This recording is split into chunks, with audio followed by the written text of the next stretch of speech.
बजाओ ताली, बजाओ ताली, बजाओ ताली और बजाओ। माननीय अध्यक्ष महोदय, ये राजस्थान के हितों की रक्षा के लिए ताली बज रही है, राजस्थान के विकास के लिए ताली बज रही है, राजस्थान के उज्ज्वल भविष्य के लिए ताली बज रही है। माननीय अध्यक्ष महोदय, मेरे साथियों ने, पक्ष विपक्ष के साथियों ने जो विचार प्रकट किए पिछले 4 दिन से, उसके लिए मैं उनका आभार व्यक्त करता हूँ। मुझे खुशी है कि खुल के अपनी बात रखी। जरा मैं हमेशा कहता आया हूँ कि जो भी भावना प्रकट की गई उसका विश्लेषण किया जाएगा और उसके आधार पर जो संभव होगा हम लोग उसको पूरा करने का प्रयास करेंगे। मैं नेता प्रतिपक्ष का भी, तमाम इनके वरिष्ठ नेताओं का भी आभार व्यक्त करता हूँ कि आप लोगों ने जब बजट पेश किया गया 24 तारीख को, तो आपके पास कहने को कुछ नहीं था। इसलिए आप लोग, कई लोग तो मुंह छिपा के प्रेस से बिना मिले हुए चले गए।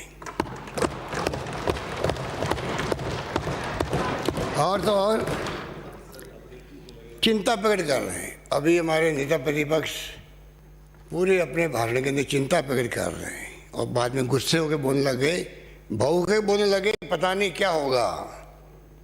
मैं पूछना चाहता हूँ, बजट पूरा हो अथवा नहीं हो, कमी रहे तो आपकी आलोचना करने का अधिकार है। अब आप 19-20 के आलोचना अभी तक भी कर रहे हो, जबकि 20-21 आ चुका है, जा रहा है, 21-22 आ रहा है। तो 19-20 की आलोचना करने के लिए आपने पूरे डॉक्यूमेंट तैयार कर रखे। कोई बात नहीं। तो आपने जो आलोचना करने का जो माहौल बनाया मीडिया के अंदर, मैं पूछना चाहता हूँ, मैं तो आपका आभारी हूँ सबका, कि आपने ये चिंता प्रकट की जो हमें करनी चाहिए थी कि हमने बजट पेश किया, अब उसका क्या होगा। ये चिंता सरकार को करनी चाहिए, मुख्यमंत्री को करनी चाहिए, मंत्रिमंडल के साथियों को करनी चाहिए, तमाम हमारे साथियों को करना चाहिए। वो चिंता पूरा विपक्ष कर रहा है। चिंता आपको करनी है कि मुझे करनी है। कमी रहे आलोचना करो, आपको दिक्कत नहीं है। जगलेरी करने में हमेशा आरोप लगते हैं, सरकार पर लगते हैं। बाजीगरी करी जा रही है आंकड़ों के आधार पर बाजीगरी तो मैंने देखा अभी हमारे नेता प्रतिपक्ष कर रहे थे। आंकड़े बता रहे थे विभागों के, विश्वविद्यालय के कितने पैसे रखे गए। बड़ा गर्व से कह रहे थे कि हमने राजीव गांधी विश्वविद्यालय का नाम बदल के रख दिया गुरु गोविंद। बहुत अच्छा किया आपने, हमने एतराज़ भी नहीं किया। और 2 करोड़ 5 करोड़ रखे गए। जब स्वायत्त संस्थाएँ बनती है, धीरे धीरे प्रगति करती है, टाइम लगता है, पर आपने अच्छा काम नहीं किया। अगर आपके कहने से तत्कालीन मुख्यमंत्री ने अगर बदल दिया स्थान उदयपुर से बांसवाड़ा, तो गर्व करने की बात नहीं है। वो जानपुर के हमने उदयपुर रखा था।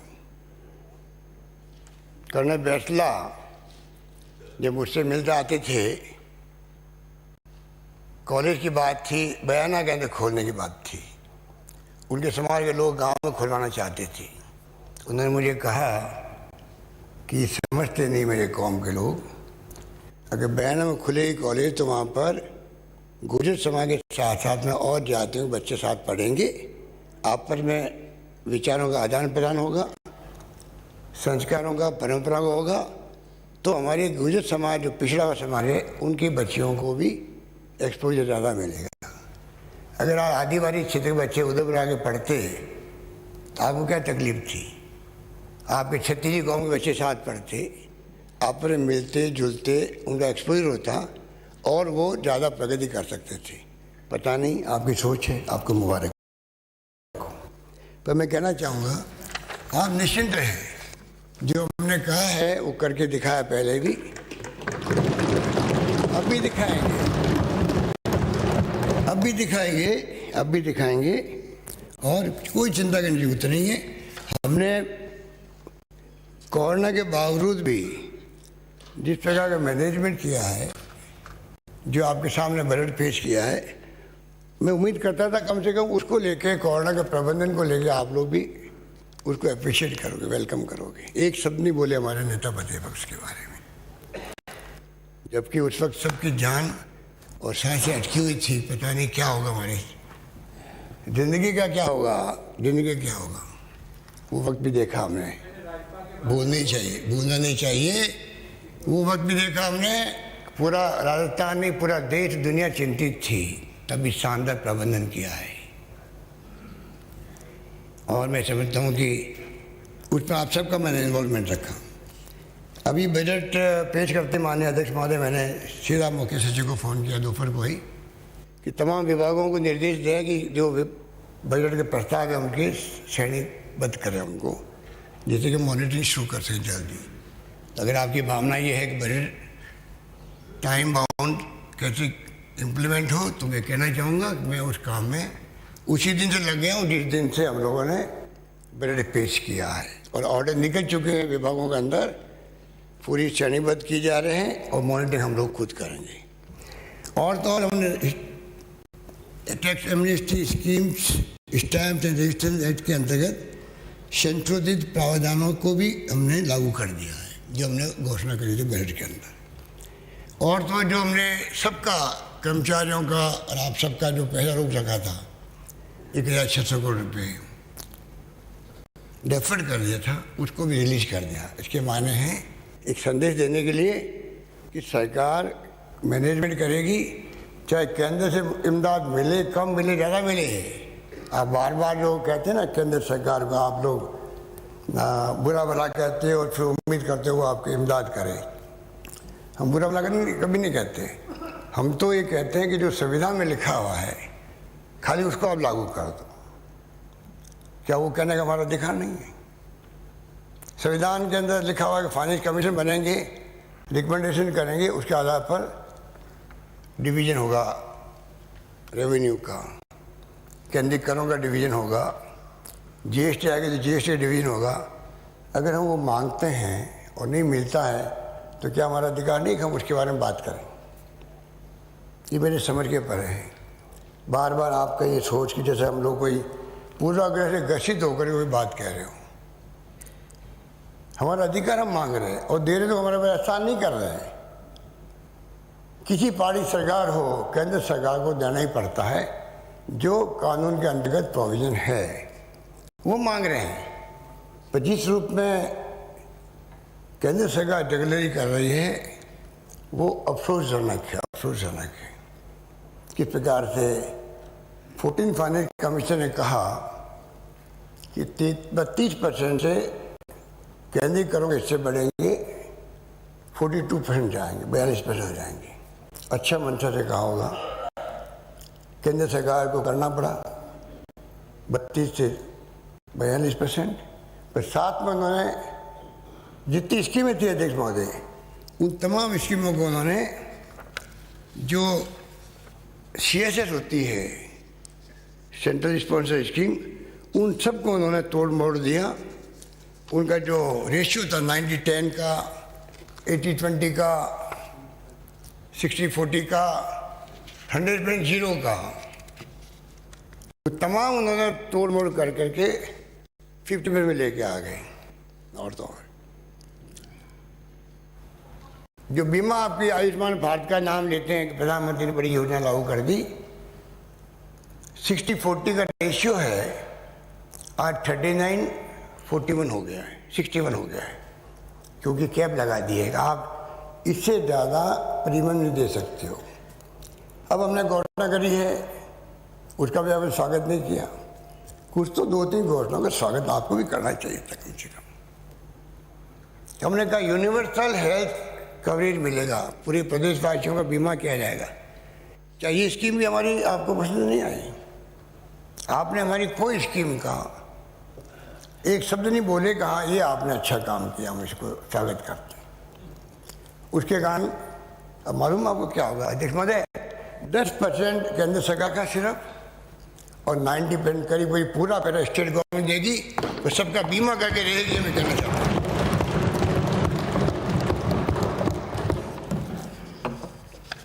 अध्यक्ष महोदय, इस प्रकार से जिस प्रकार से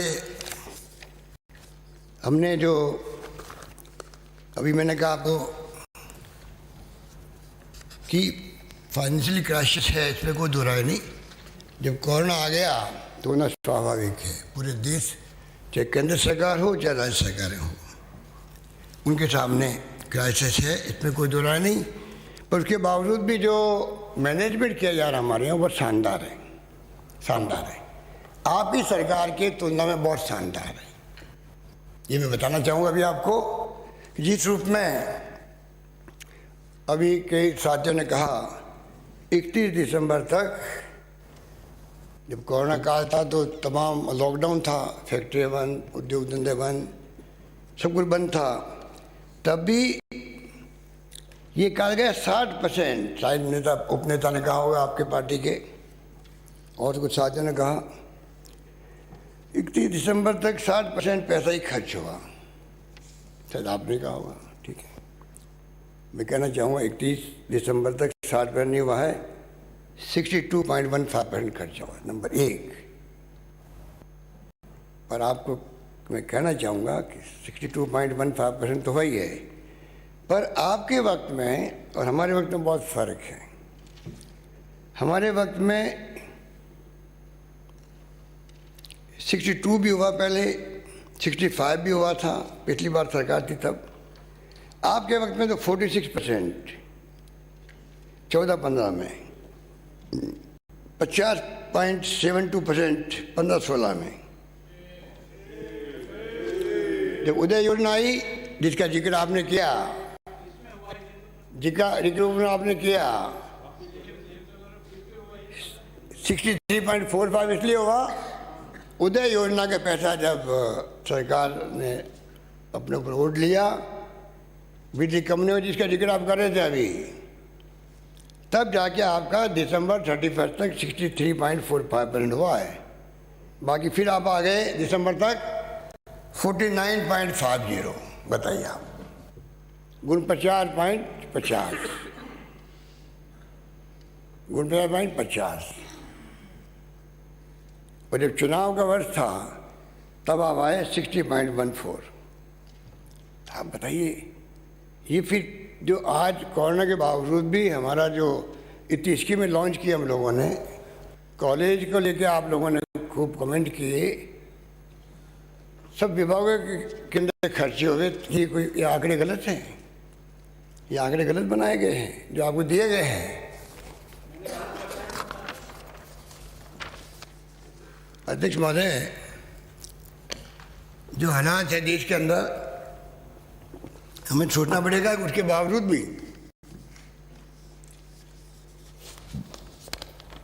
फिस्कल पैरामीटर हमारे हैं। इसमें मैं कहना चाहूँगा, ये तो स्वाभाविक है कि जब कोरोना आया है, जब रेवेन्यू के सोर्सेज बंद हो गए हैं, तो आपका डेफिसिट बढ़ना तो लाजमी है, चाहे फिस्कल डेफिसिट हो चाहे रेवेन्यू डेफिसिट हो। अध्यक्ष महोदय,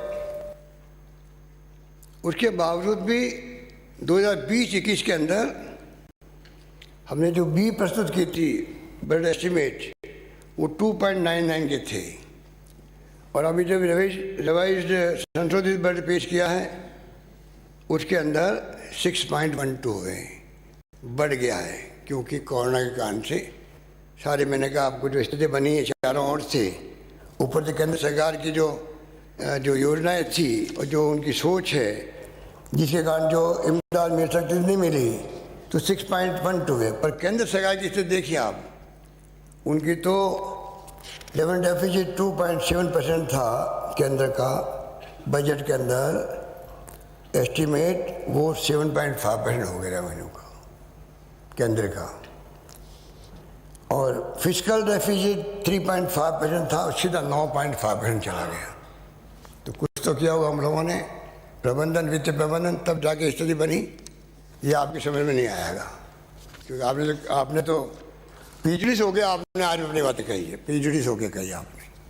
आपको खाली बोलना था, अटैक करना था, आंकड़े बताने थे, उस ढंग से कहा आपने। आप नेता प्रतिपक्ष के हिसाब से अगर बोलते तो हमारी विश्लेषण करते, आप कुछ एप्रिशिएट करते, कुछ आलोचना करते, कमियां बताते, हम तो खुश होते हैं। ठाकुरवादी बात से हम खुश नहीं होते हैं। हम जब खुश होते हैं, चाहे मेरे कोई साथी भी आता, मैं कहता हूँ तुम सही बात कहो तो मुझे खुशी होगी। इसलिए जिस रूप में आपने भावना प्रकट की, अब बताइए बजट पेश किया हमने 2021 का 2,25,764 करोड़ का हिस्से बताइए हम लोगों ने, और एक्सपेंडिचर 2,25,731 का हमने अभी रिवाइज एस्टिमेट दिया आपको। फिर ये पैसा कहाँ जाएगा?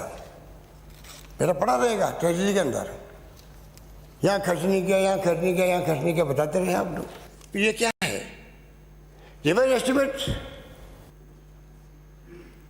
30 करोड़ का फर्क लगभग। 21-22 के अंदर 2,50,832 करोड़ का हमने अभी एस्टिमेट प्रस्तुत किया। पिछला बजट था 2,25,764 करोड़ का, अब क्या 2,50,832 करोड़, ऐसे ही कर दिया बिना एस्टिमेट ही।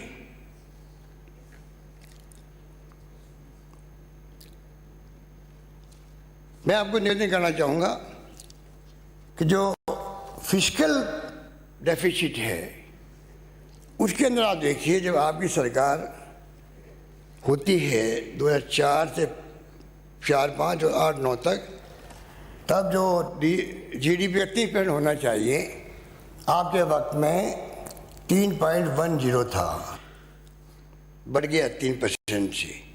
सरकार हमारे अध्यक्ष महोदय 9-10 से लगा के 13-14 तक, तो हम नीचे ले गए उसको 2.08%। आप बता दीजिए ये आंकड़े तो वही आंकड़े हैं जो सही आंकड़े हैं, जो भारत सरकार भी देखती है, CNAG भी देखती है। फिर आपकी सरकार आ गई 14-15 से 18-19 तक, आप बताइए सीधा चला गया 5.05%। ये आंकड़े गलत है, ये पैरामीटर है, उससे मालूम पड़ता है क्या स्टेट की स्थिति में, किस राज्य में क्या बनी है, वो बताता है ये आंकड़े वो है। अभी 19-20 में जब सरकार हमारी आई है तो हमें पूरी मशक्कत करनी पड़ रही है किस प्रकार से हम लोग वहाँ पर मैनेजमेंट करें, जिससे कि जो हालात आप बना के गए उनको ठीक कर सकें। और इसलिए आज जिस प्रकार केंद्र सरकार व्यवहार कर रही है, हमारे 2021 के बजट में बिना कोई कारण के 14,000 करोड़ की कटौती कर दी है सेंट्रल टैक्सेस के अंदर। GST के अंदर 5,500 करोड़ तो कह दिया ये एक्ट ऑफ गॉड है, कोरोना किसी के हाथ में नहीं था, इसलिए ये कटौती करेंगे हम लोग। अरे एक्ट ऑफ गॉड तो है, पर आपके पास जो कई विकल्प है, राज्यों के पास क्या है? राज्यों के पास कुछ विकल्प नहीं है। एक्साइज हो गया, माइनिंग हो गया, ट्रांसपोर्ट हो गया, और क्या विकल्प होता? तो क्या केंद्र सरकार को कटौती करनी चाहिए थी? और लोन लेने के लिए परमिशन लेनी पड़ती है, आपको मालूम ही है। 4,600 करोड़ रुपये लोन देने की हमें परमिशन मिली, वो लोन हमने लिया। 21-22 के अंदर भी हमें पहले ही कह दिया गया कि आपको 12,000 करोड़ की कटौती होगी सेंट्रल टैक्सेस के अंदर, और पता नहीं GST से क्या क्या होगा। इस प्रकार के हालात में जो कुछ भी स्थितियाँ हैं जिसका मैंने जिक्र किया आपके सामने अभी थोड़े देर पहले, कि किस प्रकार से वे CSS की योजनाओं को किस प्रकार से, जो मैंने पहले ही शायद बताया आपको हाउस को, कि जिस प्रकार से पेट्रोल डीजल के अंदर भाव बढ़ते जा रहे हैं 15 दिन से लगातार, केंद्र सरकार ने कमी नहीं रखी, रोज के रोज भाव बढ़ते गए। एक्साइज ड्यूटी बढ़ाती है, बदनाम राज्य सरकार होती है। मैंने उस दिन बताया आपको कि एक्साइज ड्यूटी 9.48 को लेके नीचे लेके आ गए 1.4।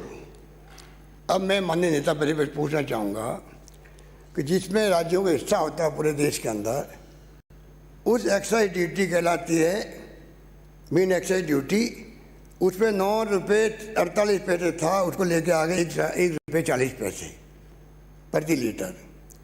और जो स्पेशल एक्साइज ड्यूटी लगाई वो 6 रुपये लगे आ गए, 11 रुपये लेके आ गए।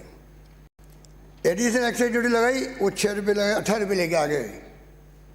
और उसी प्रकार से डीजल के अंदर 11 रुपये जो थी पहले 11 रुपये 33 पैसे जिसका हिस्सा मिलता सब राज्यों को, वो आ गए 1 रुपये 80 पैसे। इसको कहते हैं डिविजनल पुल। और जो स्पेशल एक्साइज ड्यूटी है वो 0 थी, 8 रुपये कर दिया उसको डीजल के अंदर। एडिशनल एक्साइज ड्यूटी 6 रुपये थी, 18 रुपये कर दी।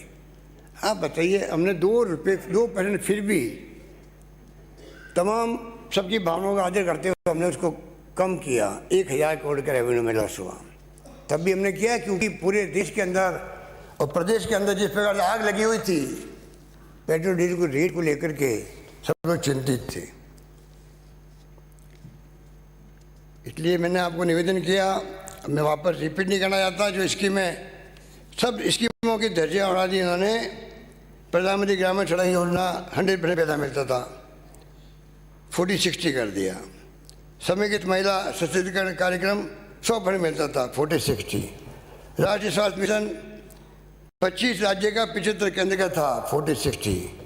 इंदिरा गांधी नहर परियोजना 25-75 था, 50-50। मरुस्थलीय क्षेत्र में सिंचाई निर्माण 10 स्टेट का 90 केंद्र का था, 40-60 कर दिया। राष्ट्रीय ग्रामीण आजीविका मिशन 25-75 था, 40-60 कर दिया। प्रोजेक्ट टाइगर 15-85 था, 40-60 कर दिया। समेकित बाल विकास सेवाएं 10 स्टेट का 90 केंद्र का था, 40-60 कर दिया। तो राष्ट्रीय कृषि विकास योजना 0 था, राज्य का 100% था, केंद्र का 40-60 कर दिया। और राष्ट्रीय खाद्य सुरक्षा मिशन जो यूपीए गवर्नमेंट और सोनिया गांधी और डॉक्टर मनमोहन सिंह देन है देश को, इसमें केंद्र का था 100%, अब 40-60 कर दिया। और वो भी अभी सबको मिल नहीं रहा था। तो हम लोगों ने कोरोना काल के अंदर 400 करोड़ रुपये लगभग खर्च किए और लोगों को एक्स्ट्रा हम लोगों ने इमदाद करने की कोशिश करी। 14 फाइनेंस कमीशन की भावनाओं की धज्जियां उड़ाने वाली सरकार है केंद्र सरकार। 32 से 42% किया डिवोल्यूशन फाइनेंशियल, उसको ये पैरामीटर चेंज करके उसको बराबर कर दिया, कोई फ़ायदा नहीं मिला। माननीय अध्यक्ष महोदय, जिस रूप में हमने एक के बाद एक फैसले किए हैं, उसके कारण से आज हम कह सकते हैं कि आने वाले वक्त में भी चिंता कर रहे हैं। माननीय नेता प्रतिपक्ष, मैं कहना चाहूँगा कि जो रिसोर्सेज नहीं हैं, कुछ कदम उठाने का प्रयास करें। मैं आपसे शेयर करना चाहता हूँ। राज्य में राजस्व बढ़ाने के लिए हर कर वृद्धि का सहारा लेने के स्थान पर कर प्रक्रिया को सरलीकरण किया जाएगा। अर्थव्यवस्था के सुदृढ़ीकरण के लिए राहत प्रदान कर टैक्स बेस को इंक्रीज करना प्राथमिकता में है। एमनेटी स्कीम वगैरह हमने शुरू कर दी है, डीएलसी रेट कम की है। टैक्स रेवेन्यू में एक और वृद्धि होगी। इससे इन फैसलों से वही राज्य के इंडस्ट्री और व्यवसायी उनको ग्रोथ करने का अवसर मिलेगा। माइनिंग और टूरिज्म के क्षेत्र में भी हम लोग थ्रस्ट एरिया बना रहे हैं, जिससे कि और ज़्यादा संभावना बढ़ेगी इस एरिया को डेवलप करने की। आपने तो टूरिज्म सेक्टर के लिए सब लोग कहते हैं कि राजस्थान इसके लिए सिरमौर है, और आपने कहते 500 करोड़ रुपये दिया। आपने ये नहीं कहा आज़ादी के बाद में सबसे अधिक प्रोविजन किया है, 500 करोड़ का टूरिज्म इस बार किया है।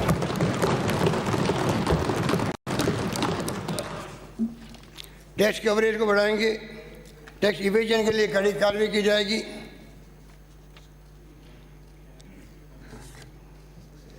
Centre of excellent and revenue analytic संस्था गठन किया गया है। मुखबिर योजना को हमने 50,000 से 1 लाख रुपये पुरस्कार देने की घोषणा करी है। कुछ कदम उठाएंगे जिससे कि हम चाहते हैं कि इसका लाभ सबको मिले। तो माननीय अध्यक्ष महोदय, जिस रूप में नेता प्रतिपक्ष महोदय ने जो कुछ भी अपने विचार प्रकट किए, उसमें ये नहीं कहा कि आप लोगों ने चुनाव के पहले अचानक ही घोषणा कर दी किसानों के लिए 10,000 रुपये प्रति वर्ष देने का, 832 रुपये आचार से लागू होने वाले अगले दिन आज घोषित कर दिया आपने। और कोई प्रोविज़न नहीं किया पैसे का, उसके ऊपर आप जिक्र नहीं करोगे। हम लोगों ने क्या किया है, हम लोगों ने अब बाकायदा प्रोविज़न किया है पैसे का। प्रोविज़न करके हम लोगों ने 832 की जगह 1000 रुपये किसान को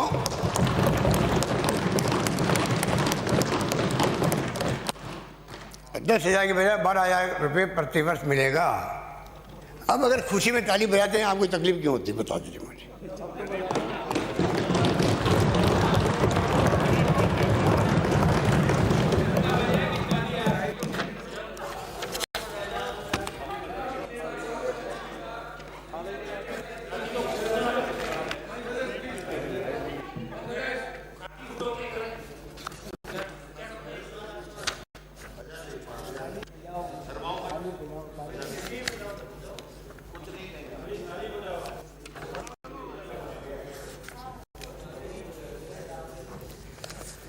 माननीय अध्यक्ष महोदय,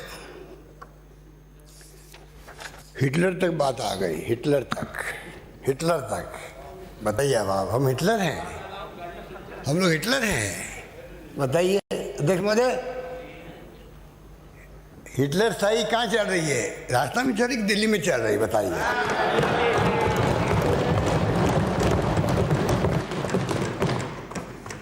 बहुत अफसोस की बात है आपको हिटलर याद आ गया, क्योंकि आपकी सोच वो नहीं थी पहले जो अब बन गई आपकी सोच। संगत का असर तो पड़ता ही पड़ता है, संगत का असर है, नहीं तो उपनेता प्रतिपक्ष का विपक्ष, उस संगत का असर हो गया 10 साल के अंदर। आप हिटलर की बात करने लगे। किस पार्टी से आप आए हो सदन के अंदर पहले, उस पार्टी की विचारधारा ये थी क्या, जो किसानों की पार्टी थी उसकी विचारधारा थी हिटलरवादी की।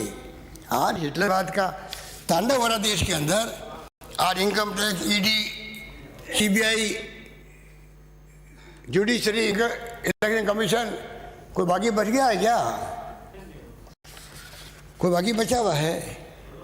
अचानक नोटबंदी हो गई। 8 बजे रात को, 8 भाई और बहनों, रात को 12 बजे 500,000 रुपये के नोट बंद। बताइए आप, बर्बाद हो गए धंधे, काम धंधे, व्यापार ठप हो गए लोगों के, कोई सुनने वाला नहीं। जीएसटी बिना विवेक से लागू कर दिया, 5 स्लैब बना दिए, 1 स्लैब बनाना था। रात को 12 बजे पार्लियामेंट के अंदर जब आज़ादी मिली थी, उस वक्त में रात को 12 बजे आज़ादी के जैसे मनाया गया था सेंट्रल के अंदर, उसी ढंग से जीएसटी के जैसे मनाया गया। आज दुर्गति हो रही लोगों की, कुछ सोचने वाला नहीं, करने वाला नहीं। किसानों काले कानून बन गए, कोई परवाह नहीं। किसानों के कानून बन गए 3, ठंड में बैठे हुए हैं, उसमें तो आप लोग किसान वर्ग से आते हो, आप लोग भी, आप लोग देखो क्या हो रहा है। क्या आप लोग आवाज नहीं उठा सकते, समझा नहीं सकते क्या हो रहा है? पर हो रहा है, कोई कहने वाला नहीं। आंदोलन जीवी, पता नहीं कौन कौन जीवी है। हमारे माननीय सदस्य जो आते आमिर थे, उन्होंने आंदोलन जीवी को बहुत अच्छे ढंग से प्रस्तुत किया। अरे हम तो कहेंगे आप चिरंजीवी जीवी हो, हम चिरंजीवी कहेंगे, हम आंदोलन जीवी नहीं कहेंगे। हम तो आपके शुभकामनाएं करते हैं आपके आगे बढ़ने की। और जिस रूप में कहाँ प्रधानमंत्री मोदी जी बने थे, दुनिया भर के अंदर स्वागत हो रहे थे, तब भी मैंने कहा था कि मोदी जी ये स्वागत आपका हो रहा है इसलिए 70 साल में जो कुछ भी या सुई नहीं बनती थी देश के अंदर, आज पानी, बिजली, शिक्षा, स्वास्थ्य, सड़कें क्या नहीं है देश के अंदर, साइंस में, टेक्नोलॉजी के अंदर क्या नहीं है, आज कहाँ के हम पहुँच गए, इसलिए आपका स्वागत करें, सम्मान करें। न्यूयॉर्क में स्क्वायर पे कितना बड़ा मोदी के नारे लगते थे। और उसी अमेरिका के अंदर मैं पढ़ रहा था कल, एक वहाँ का अखबार निकलता, बहुत ही पॉपुलर अखबार है, वॉशिंगटन पोस्ट। क्योंकि जिस प्रकार से आपके पत्रकार, आपके एक्टिविस्ट, आपके जो लोग हैं, जिस प्रकार से वो जेल में डाल रहे हैं लोगों को। अरे सुनने की कोशिश करो भाई नेता प्रतिनिधि महोदय, सुनने की ताकत रखो। हमने सुना आपका पूरी स्पीच को, सुनने का मादा रखना पड़ता है। इसलिए मैंने लास्ट टाइम कहा था आपको, विवेक विवेक काम होता है, विवेक से काम होता है। उन्होंने क्या कहा है, जिस मोदी जी को सब जगह स्वागत हुए थे, उन मोदी जी के बारे में, उनकी गवर्नमेंट के बारे में क्या कहा आप सुनिए आप लोग। कोई भी सरकार जो 22 वर्षीय जलवायु तथा पशु अधिकारों के लिए लड़ने वाली एक्टिविस्ट के विरुद्ध गूगल डॉग के आधार पर देशद्रोह का आरोप लगा दे, तो ऐसी सरकार को हम लोकतंत्र के रूप में वर्णित नहीं कर सकते। दुर्भाग्य है क्या लगता है। इसलिए इस महीने नरेंद्र मोदी सरकार के भारतीय प्रशासन द्वारा दिशा रवि की गिरफ्तारी एक चेतावनी की घंटी होनी चाहिए। क्या विश्व के सबसे बड़े लोकतंत्र की डींग हाँकने वाला देश आज भी इस उपाधि को डिजर्व करता है? इस उपाधि को डिजर्व करता है, डेमोक्रेसी की उपाधि को। 10 दिन पहले पुलिस ने दिशा रवि के बेंगलुरु स्थित घर पर छापा मारा। उसे मंगलवार को रिहा कर दिया गया कोर्ट से, सुप्रीम कोर्ट से। उसका अपराध यह था कि उसने ग्रेटा थनबर्ग तथा गूगल डॉग के सहयोग से भारतीय किसानों के आंदोलन को समर्थन देने हेतु रास्ते सुझाए थे। भारतीय किसानों के आंदोलन को समर्थन देने हेतु रास्ते सुझाए थे। अरेस्ट, कितने पत्रकार अरेस्ट हो रहे हैं दिल्ली के अंदर, बेंगलोर के अंदर। डेमोक्रेसी है ये। इसके लिए पुलिस ने उस पर राजद्रोह का आरोप लगाया। ये एक ऐसा अपराध है जिसकी सजा के तौर पर वर्षों जेल काटनी पड़ती है तथा राज्य के विरुद्ध घृणा फैलाने का षड्यंत्र भी इस अपराध के तहत आता है। दिशा रवि ने न्यायालय में घोषणा करते हुए कहा कि यदि किसानों के आंदोलन को पूरी दुनिया में हाईलाइट करना राजद्रोह है तो मेरा जेल में रहना ही ठीक है। 22 साल की बच्ची का देखिए, सोच देखिए आप। दिशा रवि के मुकदमे के बारे में चिंताजनक बात यह है, यह मुकदमा मोदी सरकार की अभिव्यक्ति की आज़ादी के दमन तथा अन्य लोकतांत्रिक उल्लंघन के कृत्यों की एक बड़ी योजना का हिस्सा है। पिछले महीने नई दिल्ली में किसानों के आंदोलन की कवरेज करने वाले अनेक पत्रकारों को भी आपराधिक मुकदमों का सामना करना पड़ा। सुन लीजिए ऊपर बैठने वालों, ये आपके लिए है। आप में से आप सुरक्षित हैं राजस्थान के अंदर, क्योंकि राजस्थान सरकार आपकी है।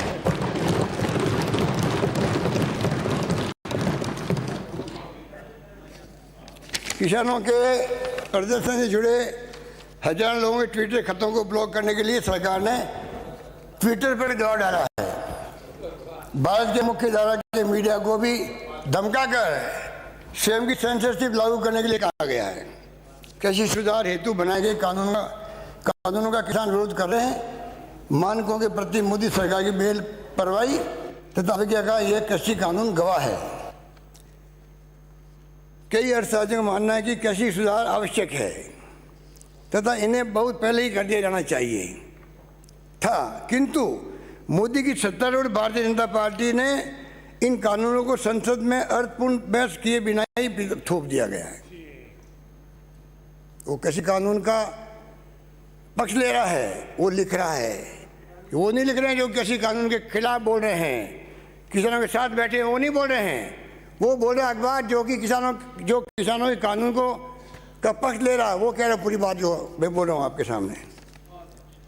इन कानूनों पर राज्यसभा में मत विभाजन की भी अनुमति नहीं दी गई। विवादास्पद नागरिकता कानून को अपनाते समय तथा जम्मू कश्मीर की स्वायत्तता रिवोक करते समय भी ऐसी युक्ति अपनाई गई। इन दोनों ही मामलों में जब भारी विरोध प्रदर्शन हुआ तो उसका मुकाबला करने के लिए राजद्रोह के आरोप लगाए गए, सेंसरशिप लगाई गई तथा इंटरनेट बंद कर दिया गया। वॉशिंगटन पोस्ट के पत्रकार जे सेंटर तथा नेहा मसीह ने हाल ही में खबर दी है, कुछ भारतीय विश्लेषक मोदी सरकार के दमन तथा नागरिकों की आज़ादी को निलंबित करने की तुलना करते हैं 1970 के दशक में तत्कालीन प्रधानमंत्री इंदिरा गांधी की आपातकाल कर रहे हैं। मोदी भी इस देश को विदेशी षड्यंत्रों के टारगेट रूप में चित्रित कर रहे हैं। हाल ही में संसद में दिए गए भाषण में उन्होंने कहा कि भारत को विदेशी विनाशकारी विचारधारा FDI फॉरेन डिस्ट्रक्टिव आइडियोलॉजी से सुरक्षित रखने की आवश्यकता है, मोदी जी कह रहे हैं। थनबर्ग के साथ संबंध रखने के कारण दिशा रवि पर मुकदमा चलाना इसी गलत विचारधारा का विचार है। अब आप बताइए कहाँ कहाँ आप लोगों ने क्या क्या सोचा होगा। सौभाग्यवंश भारतीय कुछ सौभाग्यवंश भारत की कुछ संस्थाएं अविरोध और असहमति व्यक्त करने लगी है। सुप्रीम कोर्ट ने पिछले माह कृषि कानूनों के क्रियान्वयन को निलंबित कर दिया। जिस न्यायाधीश ने दिशा रवि को बरी किया, उन्होंने टिप्पणी करते हुए कहा कि राजद्रोह के अपराध को सरकारों के घायल और झूठे अभिमान की मदद के लिए आहूत नहीं किया जा सकता। न्यायाधीश ने आगे कहा कि एक जागरूक एवं अपनी बात को दृढ़तापूर्वक कहने वाला नागरिक स्वस्थ और वाइब्रेंट लोकतंत्र का निर्विवाद प्रतीक होता है। भारतीय समाज निश्चय ही बहुत विशाल बना हुआ है। सवाल ये है कि क्या ये निर्णय श्री मोदी के निर्विवादता तथा तानाशाही की तरफ झुकाव को रोकने के लिए पर्याप्त है।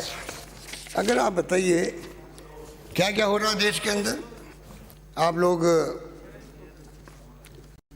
किस दिशा में चल पड़े हैं वो भी देखना पड़ेगा। कहाँ तो राजीव गांधी ने एंटी डिफेक्शन बिल लेके आए थे, आराम गैराम नहीं हो। आपको मालूम है उस वक्त में क्या स्थिति बनी हुई थी, और कहाँ उसके बाद में नए रास्ते निकाल दिए। अटल बिहारी वाजपेयी जी ने तो और आगे बढ़ के 2 कदम अपने ज़माने के अंदर उस कानून को और स्ट्रॉन्ग बनाया। 2/3 बहुमत से ही एंटी डिफेक्शन हो सकता है। आपने गली निकाल ली और गली निकाल ली। हॉर्स ट्रेडिंग आराम से, हॉर्स ट्रेडिंग कमाल है। गलियाँ निकालने में माहिर हो आप लोग, आपके नेता लोग बहुत माहिर हैं। हॉर्स ट्रेडिंग नहीं हुई तो चुनाव पोस्टपोन राज्यसभा के, कमाल है। हॉर्स ट्रेडिंग नहीं हुई, 2 चुनाव मैंने हिंदुस्तान कभी नहीं सुना आज़ादी के बाद में।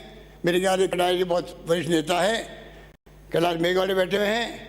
2 सीटें खाली है राज्यसभा की, चुनाव एक साथ होते हैं। जीतने के लिए 2 सीटों का भी अलग अलग डेट रख दिया, दोनों सीटें जीत गई बीजेपी गुजरात के अंदर। क्या कहोगे इसका? ये स्थिति है देश के अंदर। और आप में जो लोग शरीक थे अमित शाह का साथ देने वाले, यहाँ बैठे हुए चेहरे मुझे मालूम है कौन कौन है, वो जानते हैं हम लोग। साथ मत दिया करो। मैंने साथ नहीं दिया। आपकी पार्टी के लोगों ने सरकार गिराने का प्रयास किया, भविष्य शेखावत की 2 बार। हमने कहा नहीं, हम इस बातों में नहीं पड़ते हैं।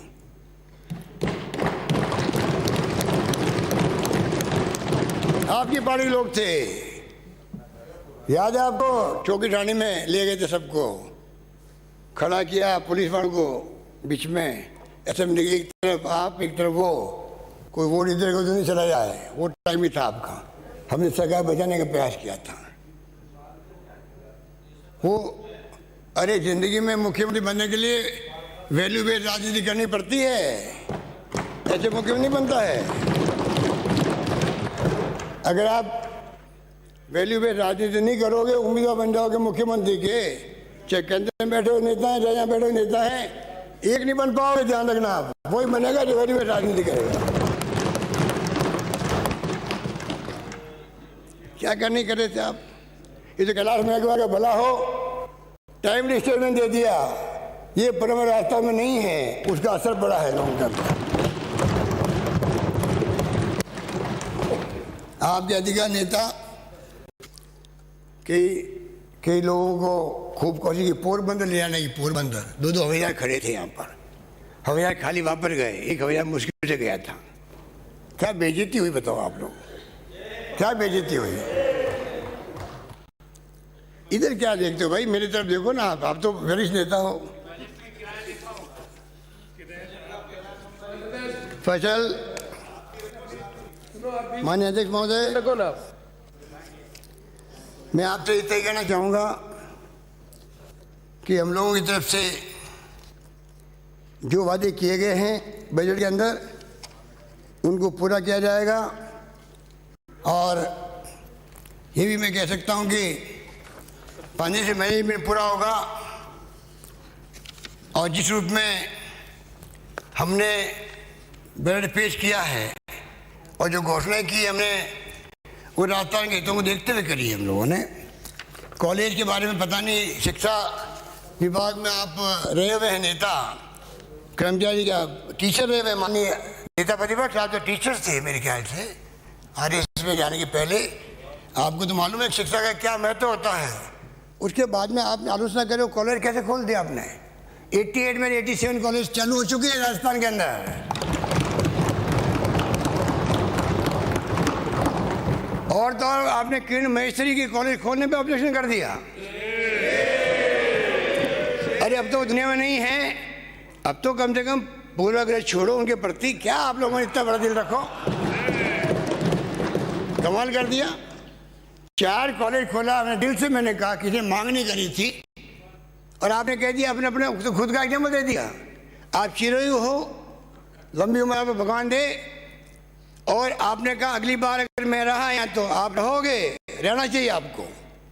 पर मैं दूसरी बात कहता हूँ, माननीय अध्यक्ष महोदय, आप जानते हो बैसन शेखावत साहब ने भी आपकी तरह कहा था एक बार कि मैं जीते जी कांग्रेस को नहीं आने दूंगा सत्ता के अंदर, और मैं था प्रदेश का कांग्रेस अध्यक्ष था। मैंने कहा शेखावत साहब, आपके जीते जी सरकार कांग्रेस की आएगी, भगवान आपको लंबी उम्र दे, आप हमारे शासन को देखो। सरकार बनी, मैं मुख्यमंत्री बना, और मैंने शेखावत साहब को याद दिलाया वो जुमला जो मेरी भावना थी। आज मैं फिर कहता हूँ आपको लंबी उम्र दे। आप दिल में कुछ बात रखते नहीं हो, जुबान में लाते हो, गुस्सा करते तो फिर ख़त्म कर देते हो, वो ख़त्म मत करो। मेरी खाली एक ही प्रार्थना आपसे, अपनी बात जम के कहो, हमें कोई दिक्कत नहीं है। जो बातें आपने कही है मैं खुद उसका विश्लेषण करवाऊँगा मेरे अधिकारियों के साथ बैठ करके। मैं नेता प्रतिपक्ष के सुझावों को बहुत गंभीरता से लेता हूँ, वो हमारे हित में है, सरकार के हित में है हमारे। आप ही नहीं बल्कि जितने माननीय सदस्य हैं उन तमाम लोगों के जो भी सुझाव हैं उनको हम लोग बहुत ही लेंगे गंभीरता से, और हम चाहेंगे कि अधिक से अधिक काम करके दिखाएं आपको। सब संभव नहीं होता सब काम, तो पता नहीं क्यों आपने 4 कॉलेज, गर्ल्स कॉलेज, वो भी गर्ल्स कॉलेज, उसके लिए आप कमेंट मुझे मेरी समझ के परे हैं कि क्यों आपने ये कमेंट किया है, ये मैं नहीं समझ सकता। पर मैं उम्मीद करता हूँ कि आप हमारी और मेरी वित्त मंत्री मेरी भावना समझेंगे, नेता सदन के रूप में समझेंगे कि हमने जानबूझ के 4 जो माननीय सदस्य चले गए अचानक ही, जिनके जाने का वक्त अभी नहीं था, बहुत आघात लगा था हम सबको, आपको भी लगा, सबको लगा होगा। इसलिए मैंने चला करके 4 कॉलेज की घोषणा करी है, गर्ल्स कॉलेज है। मैं इतनी समझता पक्ष विपक्ष इसमें कोई एतराज कर सकता है।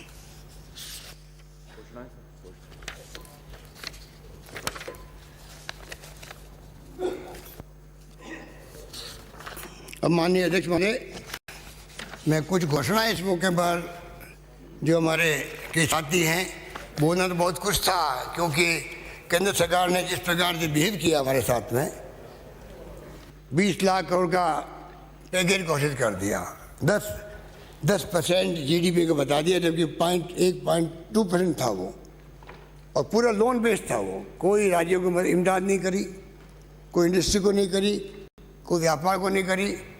अगर परचेजिंग पावर बढ़ती लोगों की तो इकोनॉमी ज़्यादा स्थिति मजबूत बनती, उसकी बजाय खाली लोन बेसिस पूरा वो पैकेज दे दिया। मैं समझता हूँ कि उसका खामियाजा पूरा देश को भुगतना पड़ रहा है अभी तक भी। सब राज्य सरकारें बोलती नहीं है, जो सरकारें बीजेपी की है, पर सब दुखी है वित्तीय रूप से। और मैं उम्मीद करता हूँ अगली बार भारत सरकार इस पर विचार करेगी किस प्रकार से हम लोग राज्यों को इमदाद दे सकते, क्योंकि असली लड़ाई लड़ी है। अगर कोरोना के अंदर तो लड़ी राज्यों ने लड़ी थी।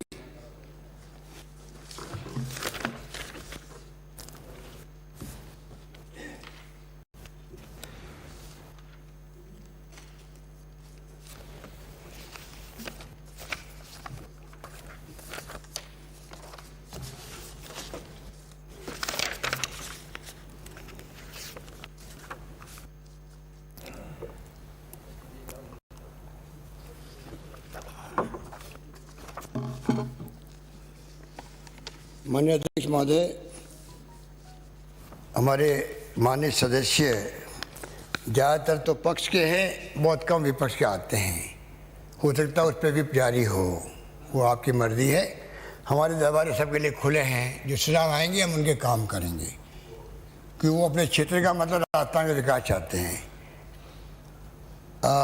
वैर भरतपुर, खुड़ी बड़ी लक्ष्मणगढ़, सीकर में प्राथमिक स्वास्थ्य केंद्र खोले जाएंगे। एक सेकंड में माननीय अध्यक्ष महोदय, मैं माफी चाहता हूँ, मैं वापस शुरू कर रहा हूँ। चिकित्सा स्वास्थ्य के बारे में प्रदेश में स्वास्थ्य सेवाओं के आधारभूत ढांचे को मजबूत करने के लिए एलोपैथिक चिकित्सा संस्थान वंचित बांसुरी, कल्ला व प्रेम से पुरा, रातारामगढ़, सीकर सहित 784 ग्राम पंचायत मुख्यालयों पर चरणबद्ध रूप से उप स्वास्थ्य केंद्रों की स्थापना की जाएगी। दुहा, चौगान, थानागाजी, बिगोता, राजगढ़, चतरपुरा, बानसूर, अलवर, संगतपुरा, मनीवाल वाली, सादुल शहर, गंगानगर, घाटमिका, कामा, भरतपुर, सिंगाना, डीडवाना, नागौर, नैनो की ढाणी, नांदड़ी, मंडोर, घंटियाली, जोधपुर, गोविंदपुरा, खंडेला, सीकर, चूरू, उनियारा, टोंक, चांचोड़ी, सुमेरपुर, पाली एवं मेराना, भादरा, हनुमानगढ़ के उप स्वास्थ्य केंद्रों को प्राथमिक स्वास्थ्य केंद्रों में कन्वर्ट किया जाएगा।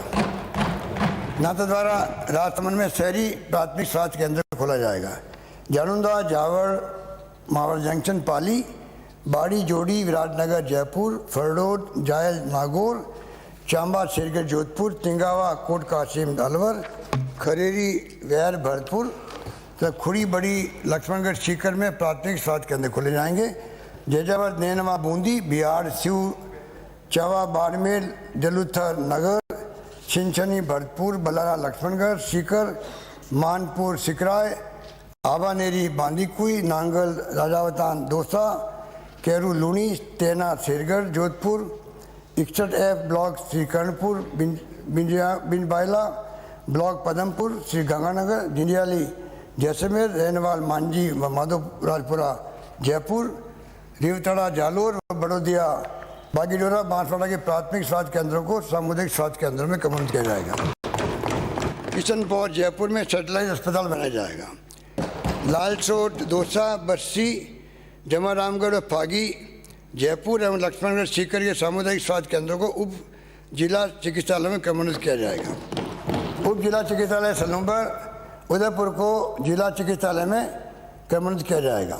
सामुदायिक स्वास्थ्य केंद्र मनोहरपुर, शाहपुरा, जयपुर में बेड क्षमता 50 से बढ़ाकर 75, हरे किशनगढ़, अजमेर में बेड क्षमता 30 से बढ़ाकर 50, तो जिला चिकित्सालय धौलपुर की बेड क्षमता 100 बेड की वृद्धि की जाएगी।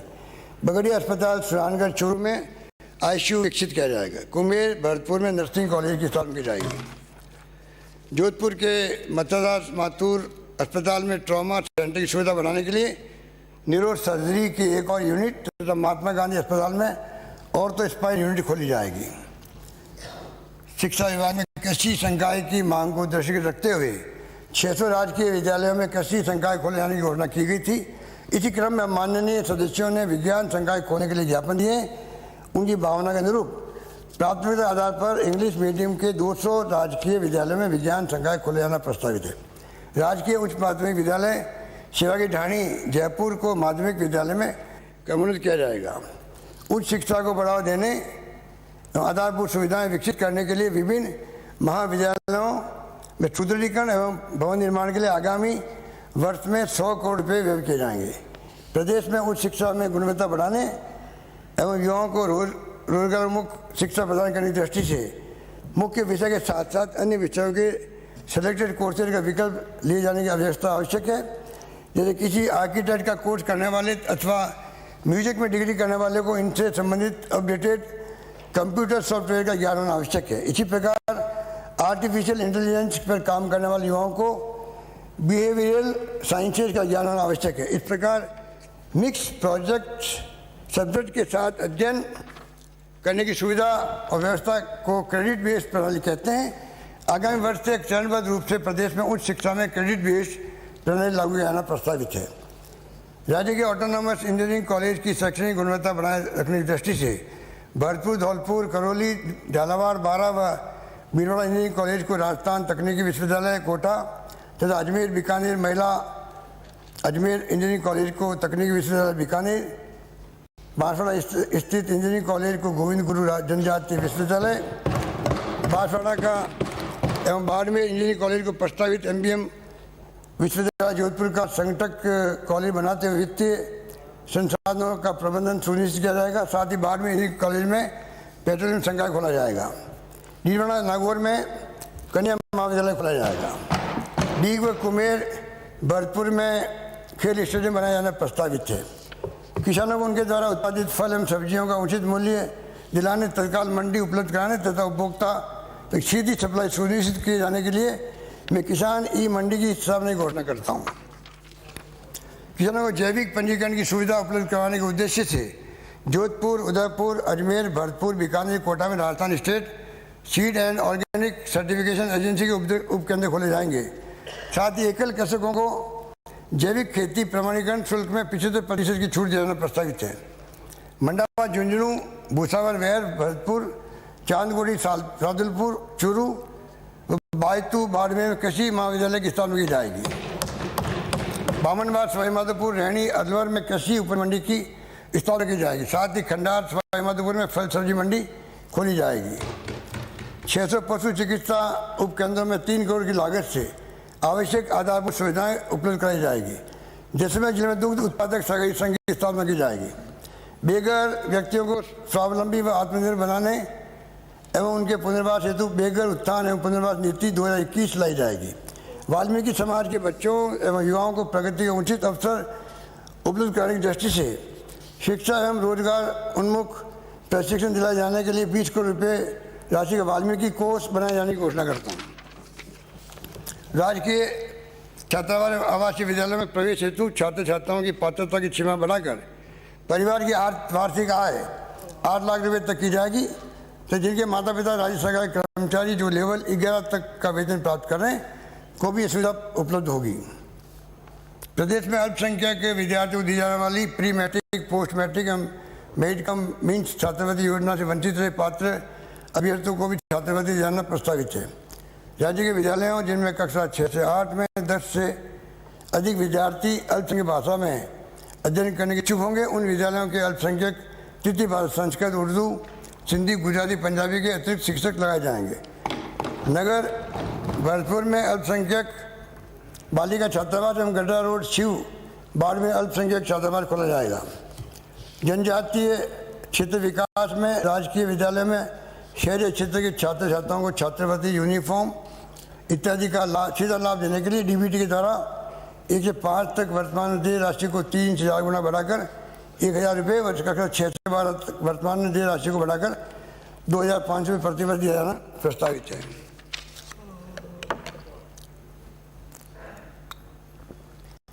कुसुम योजना के अंतर्गत टीएसपी क्षेत्र में सोलर ऊर्जा से कृषि हेतु जनजाति समुदाय के कृषकों को बिना किसी हिस्सा राशि के संपूर्ण खर्च सरकार निर्वहन करते हुए सोलर कनेक्शन उपलब्ध कराया जाएगा।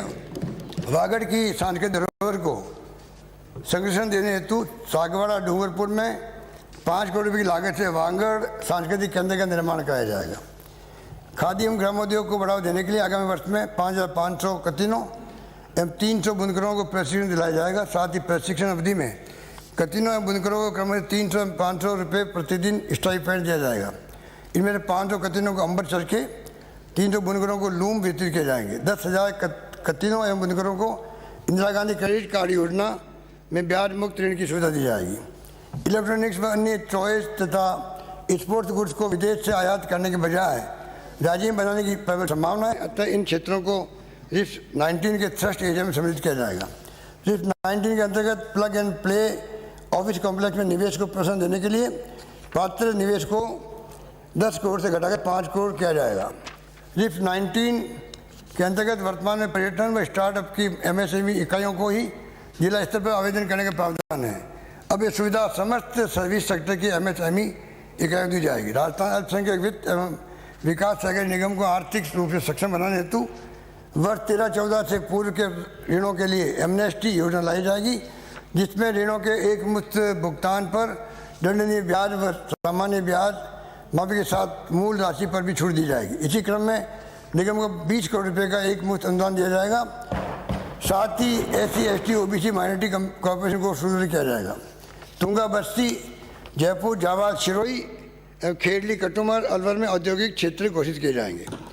भिवाड़ी इंडस्ट्रियल क्षेत्र और मारवाड़ इंडस्ट्रियल एरिया के अनुरूप औद्योगिकीकरण की संभावना देखते हुए जयपुर बस्ती दौसा के मध्य ऊंची जगह पर दिल्ली मुंबई एक्सप्रेसवे के निकट रिको द्वारा नया औद्योगिक क्षेत्र विकसित किया जाएगा, जिससे स्थानीय लोगों को रोजगार मिल सकेगा।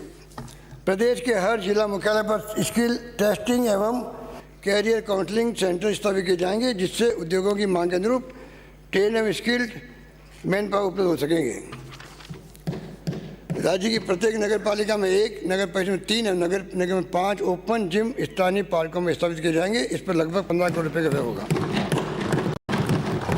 कोविड में लॉकडाउन के कारण वर्ष 2020-21 में आर्थिक सामाजिक गतिविधियाँ बाधित हुई। इस कारण वर्ष 2021 के लिए घोषित 5000 निजी बूथों में लगभग 1500 बूथ स्थापित हो पाए।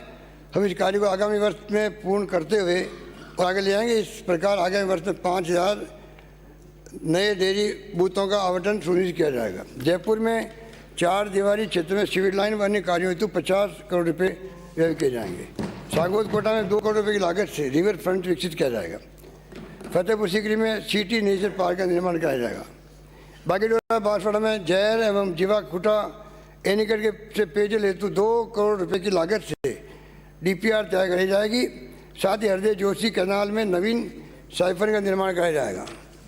बांदा के 14, नौर के 14 तथा दारानगर के 2 गांव जो वर्तमान वारानी, इनको सिद्धमुख नहर सावा लिफ्ट कैनाल से सिंचित कर नहरी क्षेत्र में परिवर्तन करने की DPR बनाने की घोषणा की गई थी।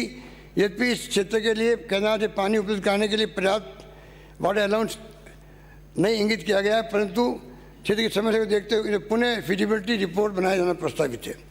शिवपुरा बांध जोधपुर में के डूब क्षेत्र में अधिक वर्षा से फसलों को होने वाले नुकसान की रोकथाम के लिए 21 करोड़ रुपये की लागत से चैनल निर्माण कराया जाना प्रस्तावित है। देवास तृतीय एवं चतुर्थ से उदयपुर शहर में पेयजल, तो मानसी वाकल तृतीय एवं चतुर्थ से उदयपुर शहर और सिरोही जिले को पेयजल हेतु एवं जवई बांध के पुनर्भरण हेतु फिजिबिलिटी रिपोर्ट बनाई जाएगी। जन स्वास्थ्य अभियांत्रिकी विभाग के नेशवा सीकर में एन ऑफिस से कामा बर्थ में एक्शन ऑफिस खोले जाएंगे। प्रदेश में विभिन्न सड़कों के निर्माण, रिपेयर और डामरीकरण के कार्य कराए जाएंगे, जो इस प्रकार है। समझ का पार घोरालिया फाटा से खडीन तक शिव बाड़मेर की 30 किलोमीटर तक की सड़क का मेजर रिपेयर कार्य कराया जाएगा। टोडाबिंग करौली में 15 करोड़ की लागत से बाईपास बनाया जाएगा।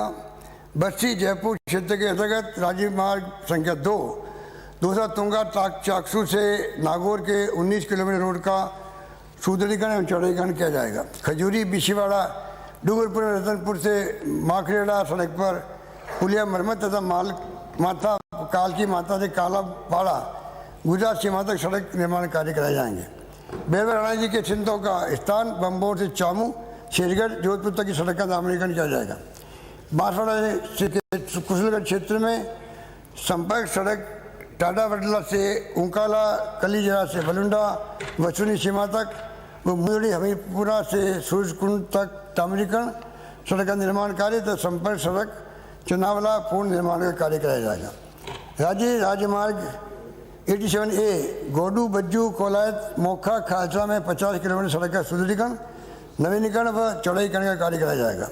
महंगी से दूधली मोड़ NH 21 वाया भावनी खुर्द रायपुर साईपुर आंधी श्री राम नगर बिरासना गावली नेवर मकसूदपुरा चावड़िया सड़क को निर्माण कराया जाएगा। चंबल नदी सोनेगा गुर्दा सेवरपाली बाड़ी धौलपुर पुल का निर्माण कार्य प्रारंभ किया जाना प्रस्तावित है। माननीय विधायकगणों से सड़कों के निर्माण रिपेयर व डामरीकरण आदि के बड़ी संख्या में प्रस्ताव प्राप्त होते जा रहे हैं। इन प्रस्तावों पर सार्वजनिक निर्माण विभाग को परीक्षण कर एस्टिमेट बनाने के हेतु निर्देश प्रदान किए जा रहे हैं। हनुमानगढ़ गंगानगर जिले में प्रशासन तंत्र को सुदृढ़ कराने के लिए 329 करोड़ की लागत से 400 kV grid sub station Hanumangarh में स्थापित किया जाएगा। बाड़का हरियाली बाड़मेर में 33 kV का GSS स्थापित किया जाएगा। प्रतापगढ़ थानागारी अलवर रोल जायल नागौर हरसौली अलवर जमरामगढ़ जयपुर में इन ऑफिस खोले जाएंगे।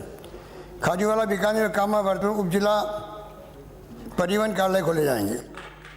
प्रदेश में पर्यावरण संरक्षण व इससे संबंधित विभिन्न योजनाओं के प्रभावी क्रियान्वयन मॉनिटरिंग हेतु स्वायत्त शासन विभाग के अंतर्गत एनवायरमेंटल मैनेजमेंट सेल का गठन किया जाएगा। प्रदेश में उद्योग, होटल, अस्पताल, खान आदि की स्थापना एवं संचालन हेतु कंसेंट एवं ऑथराइजेशन शीघ्र तथा सुगमता से उपलब्ध कराने की दृष्टि से सिरोही, राजसमंद, झुंझुनू, जैसलमेर, बांसवाड़ा, झालावाड़, नागौर, सवाईमाधोपुर, हनुमानगढ़, बूंदी जिलों में राजस्थान राज्य प्रदूषण मंडल के 10 नए क्षेत्रीय कार्यालय खोले जाएंगे। राज्य में वनों की सुरक्षा एवं विकास हेतु वृक्षारोपण एवं अग्रिम मर्यादा कार्यों के लिए आगामी 2 वर्षों में 150 करोड़ रुपये व्यय किए जाएंगे। मनरेगा योजना के अकुशल श्रमिक परिवारों को अपने औजारों, गैती, फावड़ा, तगारी आदि की मरम्मत के लिए प्रत्येक 50 दिन का रोजगार पूरा करने पर आगामी वर्ष 50 रुपये की सहायता दी जाएगी। इस पर लगभग 30 करोड़ रुपये खर्च होंगे। रामदेवरा जैसलमेर के विकास हेतु एवं सौंदर्यीकरण हेतु 2 करोड़ रुपये का प्रावधान प्रस्तावित है। राज्य की कला एवं शिल्प को प्रोत्साहित एवं संरक्षित करने के उद्देश्य से जवाहर कला केंद्र में विशेषज्ञ कलाकारों द्वारा प्रशिक्षण कार्यक्रम आयोजित किए जाएंगे। बायोटेक्नोलॉजी व पब्लिक हेल्थ की पृष्ठभूमि वाले विद्यार्थियों को रोजगार हेतु प्रतियोगी परीक्षाओं में इन विषयों को स्नातकोत्तर उपाधि के अन्य विषयों के समान दर्जा दिया जाएगा। बांदरवाड़ा, अजमेर, वाघोलाई, बालेश्वर, जोधपुर में उप तहसील कार्यालय खोले जाएंगे। तुंगा, बस्ती, जयपुर, सुहागपुरा, दलोट, प्रतापगढ़, कुलाबड़, गिरवा, नया गांव, खेरवाड़ा, उदयपुर, सम, जैसलमेर व नेचवा, लक्ष्मणगढ़, सीकर की उप तहसील को तहसील कार्यालय में क्रमबद्ध किया जाएंगे।